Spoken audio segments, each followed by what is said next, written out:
We're exploring a reimagination by the director, Mark Monday, that from our limited conversation, he sees as a very political play. It's one of the themes that he's bringing forth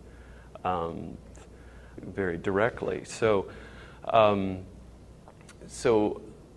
what I say, our production, this contemporary reimagination might be emphasizing the theme of politics more strongly than how I see Shakespeare's play, if one can talk about seeing that. But I see it as a play about existential questions being placed within the context of a political play.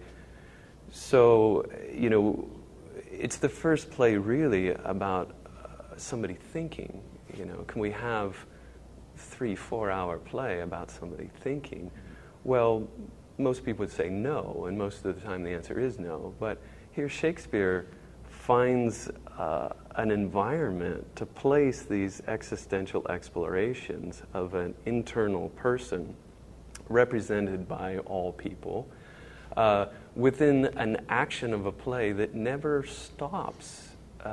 Whether it's the ghost from the beginning, or there is action taking place all the way through in the midst of these soliloquies and thoughts. So I think part of the brilliance is a play about answering existential questions within an individual is set within a very exciting, a very gripping and compelling story and plot, more specifically, that can keep an audience in tune, not just caring about his thoughts and ruminations, but rather waiting to see at the edge of their seat, what will Ophelia's response be? What will Laertes' response be? Whether it's Laertes bringing the army, are they going to overthrow Claudius? Whether Gertrude will side, where will her loyalties be? What will happen to Ophelia? What will happen to Hamlet as he's sent to England? The fights over the grave of Ophelia, the sword fight at the end. Shakespeare keeps putting these plot devices in to keep us engaged, to keep us seeing what's happening. And yet, I would argue, it's not so much a play about politics or about war or even leadership. Some people might say it's a story about fathers and sons. Some people say it's about revenge. Some people politics. But I think more specifically, it's about perception. It's about, he went to Wittenberg, Laertes goes to Paris, he goes to Wittenberg, a philosophical and theological school, because he's dealing with things of how do we know what we know? These epistemological questions.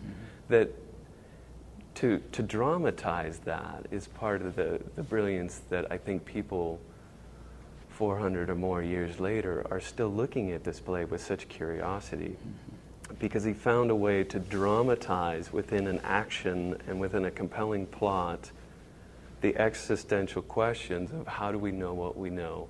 How do we know what seems to be true and what is true?